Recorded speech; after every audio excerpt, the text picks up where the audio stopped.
መነኮሳት ሆነው ወደ ጦርነት ይሄዳሉ። ትክክል አይደለም። ይሄ ተቆጥቷቸው ይሄ ሁለት ሰው መሆን አይገባም። አንድ ሰው መነኮሳት ከወደቁ ቤተክርስቲያን መመለሻ የላትም። መነኮሳት ከጸኑ ደግሞ ቤተክርስቲያንን ገፍቶ የሚጥላት የለም። ከዚህ የተነሳ የእምነት ምልክት መሆን ያለበት ማን ነው? መነኮሳት ናቸው። ስለዚህ እዚህ ጋር ያሉት አባት አቡነ ሕዝቅኤል ይባላሉ። እዚህ ጋር ያሉት አባት ደግሞ እንደምታውቁት አቡነ ገብርኤል ይባላሉ። አቡነ ገብርኤል መጽሐፍ ቅዱሳዊ የሆነ ሐሳብ ተናግሮ ተወግዘው በፓትርያርኩ ጽሕፈት ቤት በራሳቸው ቢሮ ውስጥ እንዳይንቀሳቀሱ ተደርጎ ተቀምጠዋል። እዚህ ጋር ያሉት አቡነ ሕዝቅኤል ደግሞ ይህ መጽሐፍ ቅዱሳዊ የሆነ ፈጽሞ አጋንንታዊ የሆነ ትምህርት፣ መጽሐፍ ቅዱሳዊ ያልሆነ ትምህርት፣ ድንግል ማርያም ተሰቅላለች፣ የድንግል ማርያም ስጋ ነው በመስቀል ላይ የዋለው፣ የምንቆርበውም የምንወስደውም ስጋ ደም ደግሞ የጌታችን የኢየሱስ ክርስቶስ ሳይሆን የእመቤታችን የማርያም ነው ብለው ሲናገሩ ሰምታችኋል። አቡነ ባርናባስ ምን አይነት ቦታ ነው የተገኙት? እንደዚህ አይነት ጋብቻ ቤተክርስቲያናችን አላት?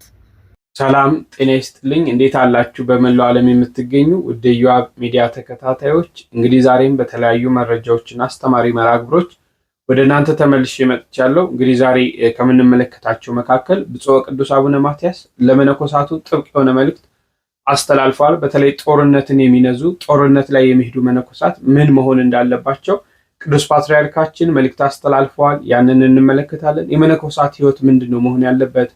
ከቤተክርስቲያን ጋራ የመነኮሳት ሕይወትና ቤተክርስቲያን ምን ያገናኘዋል የሚለውን የምንመለከት ይሆናል። ሌላው እንግዲህ ብፁዕ አቡነ ገብርኤልና ብፁዕ አቡነ ሕዝቅኤል ላይ ፕሮቴስታንቶቹ ዘመቻ ጀምረዋል። ያው ብፁዕ አቡነ ገብርኤልን ከራሳቸው ወገን በማድረግ ሌሎችም ብፁዓን አባቶች ደግሞ ከኛ ወገን አይደሉም በማለት ዘመቻ ጀምረዋል። ይህንን የምንመለከት ይሆናል። አንድ ሊቀ ጳጳስ ደግሞ በዓለማዊ ሰርግ ላይ ተገኝተዋልና ያ ነገር ምንድነው? ቅዱስ ሲኖዶስስ ምን አይነት ውሳኔ ነው የሚወስነው የሚለውን ምንነጋገር ይሆናል። እናንተ የሚጠበቀው እስከ መርሐ ግብሩ ፍጻሜ ከኔ ጋር መሆን ነው። ይህ ቪዲዮ ደግሞ ለብዙዎች እንዲደርስ ሼር በማድረግ ቪዲዮውን ደግሞ ላይክ በማድረግ ምናልባት ቤተሰብም ያልሆናችሁ ሰብስክራይብ በማድረግ ቤተሰብ እንድትሆኑ እየጋበዝኩ እስቲ ወደ ቀጣዩ መረጃ ስናልፍ ፓትርያርኩ ስለ መነኮሳት ምን አሉ፣ የመነኮሳት ሕይወት ምን መምሰል አለበት የሚለውን በጋራ አይተን እንምጣ። መነኮሳት ሆነው ወደ ጦርነት ይሄዳሉ። ትክክል አይደለም። ይሄ ተቆጥቷቸው ይሄ ሁለት ሰው መሆን አይገባም። አንድ ሰው ከገባንበት ገባንበት፣ በቃ ወደኋላ ለፌ ወለፌ የለም። አንድ ሰው አንድ አቋምን መያዝ ያለበት። ወደ ጦርነት እንዘምታለን እያሉ መፎከር እስቲ ሰው መነኩሴ ይጸልያል እንጂ እንዴት እንደዚህ አይነት ድርጊት ውስጥ ይገባል? አድራሻ የሌለው መነኩሴ፣ አድራሻ የሌለውን ቄስ፣ አድራሻ የሌለውን ዲያቆን በጥብቅ ቁጥጥር ተለይቶ ለመነኮሳቱም ለቀሳውስቱም ለዲያቆናቱም ራሱን የቻለ የጠቅላይ ቤተ ክህነት አርማ ያለውና ለቁጥጥር አመች የሆነ መለያ ቁጥር ያለው ዲጂታል መታወቂያ ተዘጋጅቶ በስራ ላይ እንዲውልልን እንጠይቃለን። ወደ ቀኝ ወደ ግራ ፎክራለሁ ተኩሳለሁ የሚል ነገር አጸያፊ ነገር ነው። መንፈሳዊ ቅጣት ያስፈልገዋል። መንፈሳዊ ቅጣት ይቀጣ እና ይሄ አሰዳቢ ነው። እግዚአብሔርንም ሰውም አይወደውም ይሄን ድርጊትና መነኮሳት ከወደቁ ቤተክርስቲያን መመለሻ የላትም። መነኮሳት ከጸኑ ደግሞ ቤተክርስቲያንን ገፍቶ የሚጥላት የለም። ከዚህ የተነሳ የእምነት ምልክት መሆን ያለበት ማን ነው? መነኮሳት ናቸው። ስለዚህ ለንስጥሮስ እንደጻፈ ለነሱ ጻፈላቸው እንዳይክዱ። በዚያውም ላይ ደግሞ ከመነኩሴ ጆሮ የገባ ክህደት መውጫ የለው። እዚያ ጥርጥር ከገባ እንደ ንጹህ ብራና ስለሆነ ይዞት ነው የሚቀር እና መነኮሳት ታውቃላችሁ፣ በአፄ ሱስንዮስ ጊዜ እንዲሁ ምን እናድርግ እነዚህን ኦርቶዶክሳውያን ማጥፋት እንዲሁ ምን እናድርግ ሲባል መጽሐፉን እንበርዘው ተባለ እና የኢትዮጵያ ገዳማትን በሙሉ ሃይማኖተ አበው የሚባል መጽሐፋችሁን አምጡ ተባሉ። አምጡ ሲባሉ ቀን ስጡናል። ቀን ሲሰጣቸው ምንድን ነው ያደረጉ? ሌላ ብራና ሃይማኖተ አበው ጻፉና ሰደዱላቸው። የጻፉት ነው ዋናውን አኖረው። ዋህደ ባህሪ አንድ ባህሪ የሚለው ሁለት ባህሪ እያሉ ከልሰው ሲሰዱላቸው ምን አደረጉ? እነሱ ያን እያቃጠሉ አንድ ባህሪ የሚለውን ይዘው አስቀጠሉ ማለት ነው። እና ምንኩስና መጽሐፍን ጠብቋል፣ እምነትን ጠብቋል። ደብረ ምጥማቅ ላይ ያው እመቤታችን እንደምትገለጥ በታምረ ማርያም የሰማችሁት ነው። አባ ዮሐንስ ከማና ቅዱስ ኤፍሬም ላይ እዚያውን ገዳም አስቄጥስ ገዳም በጣም ብዙ የቅዱስ መቃርዮስ ገዳም አለ። የእመቤታችን የአባብሾይ ገዳም መቱን ያለና እዚያ ውስጥ ቅዱስ ኤፍሬም ግብፅ እንደመጣ በትሩን መቋሚያውን ረስቷት ሂዶ ዛሬም ለምልሞ አፍርቶ ከ1500 ዘመን በላይ የቅዱስ ኤፍሬም በትር እዚህ ያለ አሁንም ማለት ነው። እና እመቤታችን ለአባ ዮሐንስ ከማ ተገልጣ 3 ዲናር ሰጥታ ቤተክርስቲያንን ስራ ብላው ያሰራው ቤተክርስቲያን አሁን ድረስ ይገኛል። 1968 ዓመተ ምህረት ላይ በአንድ ጣራ ላይ እመቤታችን ተገልጣለች። ይሄ ቢቢሲ ዓለም አቀፍ ዜናዎች ሁሉ የዘገቡት ነው ታውቃላችሁ። እና ያያት ደግሞ ማን ነው? ጋራጅ ቤት የሚሰራ እስላም ነው ያያት። እመቤታችን ተገልጣል። ለረጅም ጊዜያት ቆይታ ሰውየውም ቤቱን ለቤተክርስቲያኑ ሰጥቶ ይሏል። አሁንም ቤተክርስቲያን እመቤታችን ቤተክርስቲያን አሁን አለች፣ ተገልጣለች እመቤታችን። ቅድስት ሄራኒ የምታውቋት ነው። ብፁዕ ቅዱስ አቡነ ቄርሎስ ስድስተኛን በጸሎት ስትረዳቸው የነበረች ናት።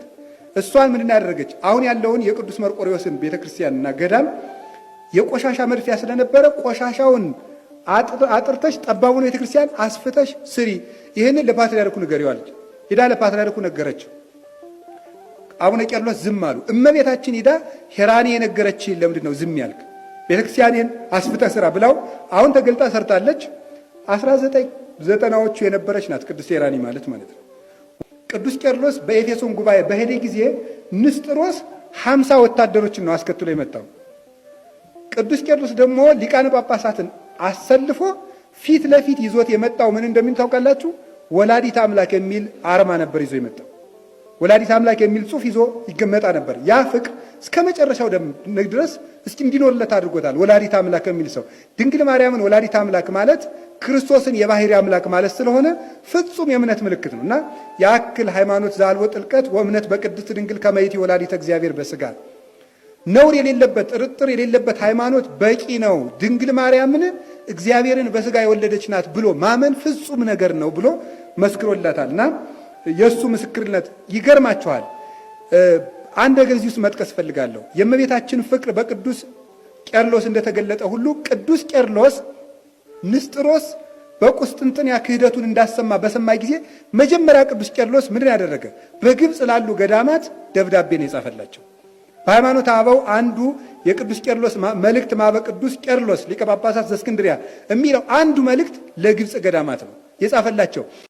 እሺ፣ የብፁዕ ቅዱስ ፓትርያርካችን በረከት ይድረሰን፣ የአባ ገብረ ኪዳንም ቡራካቸው ይድረሰን። እንግዲህ ቅዱስ ፓትርያርኩ መነኮሳት ስልጠና ተዘጋጅተው ነው ለመነኮሳት በጠቅላይ ቤተ ክህነት ይህንን መልእክት ያስተላለፉት። እውነት ለመናገር መነኮሳት ሆነው ለምሳሌ ህዋትና ብልጽግና ወይም ደግሞ የትግራይና እዚህ ያለው ሁለቱ ወንድማማቾች እርስ በርስ በተደረገው ጦርነት የተሳተፉ መነኮሳቶች ነበሩና ይሄ መሳተፍ አስፈላጊ አይደለም፣ በሌሎችም ቢሆን መነኩሴ ጦርነት ላይ መሳተፍ የለበትም የሚሉ ነገሮችን ለማንሳት ነው። መነኩሴን ብቻ ሳይሆን ማንኛውም የቤተክርስቲያን አገልጋይ ጸሎት ማድረግ፣ ልመና ማድረግ፣ ወደ እግዚአብሔር መጸለይ፣ የተጣሉትን ለማስታረቅ መጣር መሞከር ነው እንጂ ከአንድ ወገን ሆኖ ማድላትና ለአንድ ወገን ማገስ በየትኛውም ዘርፍ በየትኛውም በሰፈራችንም በጉርብትናም በየትኛውም ሊሆን ይችላል። ይህ በሃይማኖቱ አይፈቀድም እና ቅዱስ ፓትርያርኩም ለማለት የፈለጉት እኛ ጸሎት ማድረግ ነው እንጂ የሚገባል ሰላም እንዲሰፍን፣ ሀገሪቷ ሰላም እንድትሆን፣ መንግስትም ደግሞ የራሱን የሆነ ስራ እንዲሰራ እንዲህ አይነት ጦርነቶች በአይተዌ ሲደረጉ እኮ መሰረተ ልማቶች ለመስራት ራሱ እጅግ ከባድ ነው እና መሰረተ ልማቶች ላይ የህዝቡን ኑሮ ለማሻሻል በዚህ ዘርፍ መንግስት መስራት እንዲችል ጸሎት ማድረግ ነው እንጂ በሌሎች በእንዲህ አይነት ነገሮች ሲጠመድ አብረው ለአንድ ወገን ማገዝ ከሃይማኖት ስርዓት የወጣ ነው እና እባካችሁ እነዚህ መነኮሳት ምከሯቸው ነው ብለው መልእክት ያስተላለፉት። በዛውም ደግሞ ተከትለው አባ ገብረ ኪዳን የመነኮሳት ህይወት ከቤተክርስቲያን ጋራ እንግዲህ መነኮሳት ህብረታቸው አንድ ከሆነ ከጠነከሩና ህብረታቸው ከፈረሰ ደግሞ ምን ሊገጥም እንደሚችል በደንብ አስረድተዋል። እንግዲህ እግዚአብሔር ይስጥልኝ። ቀጣይ የምንመለከተው በአቡነ ገብርኤልና በአቡነ ሕዝቅኤል መካከል አንድ ፕሮቴስታንት የሚያነሳው ሀሳብ አለ። ሰምተን እንመለስ። እዚህ ጋር ያሉት አባት አቡነ ሕዝቅኤል ይባላሉ። እዚህ ጋር ያሉት አባት ደግሞ እንደምታውቁት አቡነ ገብርኤል ይባላሉ። አቡነ ገብርኤል መጽሐፍ ቅዱሳዊ የሆነ ሀሳብ ተናግሮ ተወግዘው በፓትርያርኩ ጽሕፈት ቤት በራሳቸው ቢሮ ውስጥ እንዳይንቀሳቀሱ ተደርጎ ተቀምጠዋል።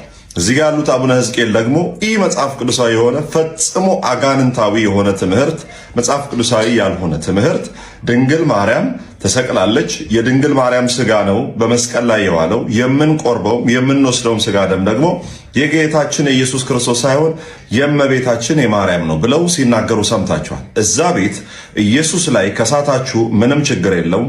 ማርያም ላይ ከሳታችሁ ግን አሳደው ይደፏችኋል። ቤቱ ምን ስለሆነ? ገፊ ስለሆነ ማለት ነው። እንዳደመጥነው ነው። የተወዳችሁ ኦርቶዶክሳውያን ይህንን መረጃ በደንብ አድርጋችሁ ሼር፣ ኮፒ ሊንክና ሪፖስት አድርጉልኝ። የፕሮቴስታንቱ ቤተ እምነት ስለኛ ቤት እንግዲህ እንቅልፍ አጥቷል። ሁለቱም ብፁዓን አባቶቻችን በረከታቸው በሁላችን ላይ ይደር። ብፁዕ አቡነ ገብርኤል የምዕራብ ሸዋ ሀገረ ስብከት ሊቀ ጳጳስ የቅዱስ ሲኖዶስ አባል፣ ብፁዕ አቡነ ሕዝቅኤል የደቡብ ምዕራብ ኢትዮጵያ አህጉረ ስብከት ሊቀ ጳጳስ፣ የሰዋስወ ብርሃን ቅዱስ ጳውሎስ መንፈሳዊ ኮሌጅ የበላይ ጠባቂ አባቶቻችን ናቸው። ሁለቱም እንግዲህ የስህተት ትምህርት አስተምረዋል። ኦርቶዶክሳውያን ታዲያ ሁለቱንም አባቶች የተቃውሞ ድምጻቸውን አሰምተዋል። ምንም እንኳን ይበልጡኑ በብፁዕ አቡነ ገብርኤል ላይ ቢሰማም ማለት ነው።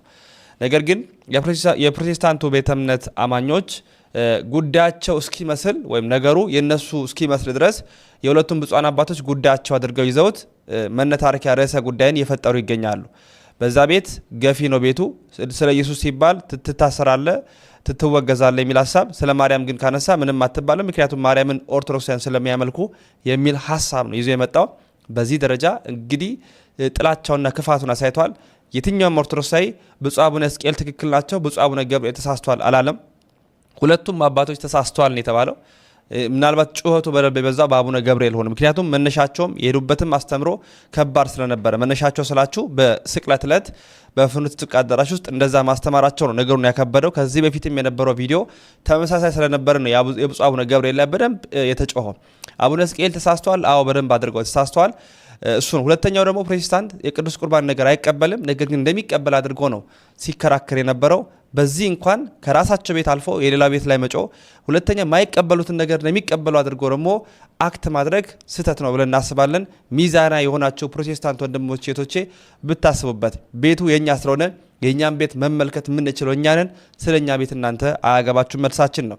ሼር፣ ኮፒ ሊንክና ሪፖስት አድርጉ። ሙሉ ያው እንደተከታተላችሁት ነው። አቡነ ሕዝቅኤል ስለምን ውሳኔ አይወሰንባቸውም አቡነ ገብርኤል ተወስኖባቸው የሚል ለማንሳት ነው። ወይ አቡነ ሕዝቅኤል ያው ብዙ ኦርቶዶክሳውያን ብዙ መምህራን የቤተክርስቲያኑ መልስ ሰጥተዋል። በአቡነ ሕዝቅኤል ዙሪያ ምንድነው እነሱ እንደሚሉት እንደው እመቤታችን ተሰቅላለች አላሉም። እመቤታችንን የክርስቶስን ስጋ አይደለም የምንበላው የእመቤታችንን ነው። ይህን ያህል እንኳን እንዲህ አይነት ነገሮችን አላሉም። ዞሮ ግን ከሷ የነሳው ስለሆነ የሷ ስጋ ነው። ከሷን የነሳው ክርስቶስ ስጋን ይዞ ከሰማይ አልወረደም። ከነፍሷ ነፍስ ከስጋዋ ስጋ ነው ነስቶ ከድንግል ማርያም የተወለደው። ስለዚህ ስጋም ከሷን ያገኘው ብለው እሳቸው ቤዛ አይደለም ከዚህ በላይ ሁሉ ልንላት ይገባል፣ ቤዛም በዚህ መንገድ ትባላለች ብለው ያስተማሩት ትምህርት ነው። ይሄ ደግሞ እንግዲህ የሊቃውንት ጉባኤው የሚሰጠው ማብራሪያ የሚሰጠው ውሳኔ ለቅዱስ ሲኖዶስ የውሳኔ ሀሳብ ያቀርባል። በዛ ላይ የምንመለከት ይሆናል። ዞሮ አባቶቻችን ነገሩን በስፋት ስለያዙት፣ መናፍቃኑ ግን ለራሳቸው የሚመቻቸውን አካል ይዘው ሌላውን አሁን በመናፍቃኑ ዘንድ አቡነ ገብርኤል በቃ ትልቅ አድርገው ፕሮፋይላቸውን እየቀየሩ አቡነ ገብርኤል እያሉ ይገኛሉ። ያን ስላላደረጉ ምንም የሚመጣው ለውጥ የለም። እኛ የቤተክርስቲያናችን ራስ የሆነው ቅዱስ ሲኖዶስ የሚወስነውን ውሳኔ እናያለን ማለት ነው። እሺ፣ ሌላው አንድ ሊቀ ጳጳስ እንግዲህ ሰሞኑን በአንድ ሰርግ ላይ ተገኝተዋል። እስቲ ተመልከቱ። አቡነ ባርናባስ ምን አይነት ቦታ ነው የተገኙት? እንደዚህ አይነት ጋብቻ ቤተክርስቲያናችን አላት ነው ወይስ እንዴት ነው? ይሄን ነገር ነው እኛ አናውቀው።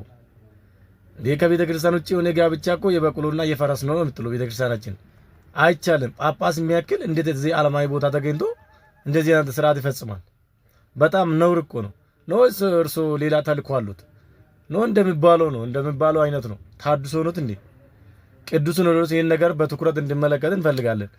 ምክንያቱም የኛ እምነት እንደዚህ ነገር እንትን አያደርግም፣ እንደዚህ አይነት አያስተምርም፣ አያበረታታም፣ ልክም አይደለም እንዴ። እስኪ አስረዱኝ እስኪ በኮሜንት። እንግዲህ እንደተከታተላችሁት ነው። አዎ ቤተክርስቲያን ጋብቻን የምታስተምረው በቤተክርስቲያን ብቻ እንዲደረግ ነው። በዓለማዊ ነገር እንዲደረግ ቤተክርስቲያን አታስተምርም። ለምን? ጋብቻን የመባረክ ሁለት የተለያዩ አካላቶችን የማጣመድ ስልጣን ያለው እግዚአብሔር አምላክ ነው። ስለዚህ ይሄ እግዚአብሔር አምላክ ያለውን ስልጣን ሌላ ሰው መውሰድም አይችልም ማለት ነው። እንግዲህ በዓለማዊ ሰርግ ስታደርጉ፣ በጭፈራ ሰርግ ስታደርጉ፣ በተለያየ ነገር ከቤተክርስቲያን ውጪ የሆነ ጋብቻም ስትፈጽሙ በጋብቻዬ በደስታዬ ቀን እግዚአብሔር ሆይ አትገኝ እያልን እንደሆነ ወቁ። ይሄንን ደግሞ እንዲህ እንደሆነ እያወቁ ይሄ አስተምሮ በሌሎች ጋብቻዎች ላይ የሚገኙ ብፁዓን አባቶች አቡነ በርናባስ አሁን ስለታዩ ነው እንጂ ሌሎች ብፁዓን አባቶችም እኮ በዓለማዊ በሚደረግ ሰርግ ላይ ይገኛሉና ይሄ ቅዱስ ሲኖዶስ አንድ መመሪያ ቢያወጣ የተሻለ ነው የሚል እምነት አለኝ። በዛ መሄድ ይቻላል ወይ አይቻልም ወይ? ህዝቡም ከሚደናገር ያንን ማውጣት ነው። የቤተክርስቲያኒቷ ትምህርት ግን ጋብቻ መፈጸም ያለበት በቤተክርስቲያንና በቤተክርስቲያን ብቻ እንዲሆን አባቶቻችን ያስተምራሉ፣ መጽሐፍም ያስተምራል። ስለዚህ ከዚህ አንጻር መታየት አለበት። ለምን እዚህ ላይ እንደተገኙ እንግዲህ ሊቀ ጳጳስ እስካሁን የታወቀ ነገር ያለ አይመስለኝም። እንግዲህ ቅዱስ ሲኖዶስ አሁን በግንቦት 6 ይጀምራል ስብሰባውን 6 እና 7 እንግዲህ ርክበ ካህናት በዚህ ላይ የተለያዩ ውሳኔዎች ይተላለፋሉ ተብሎ ይጠበቃል። ያንን የአባቶቻችንን ውሳኔ እንከታተላለን ማለት ነው። እንግዲህ ለዛሬ ያስኩላችሁ መረጃ ይህን ይመስላል። በሌሎች መረጃዎች እስክንገናኝ ቸር ሰንብቱ።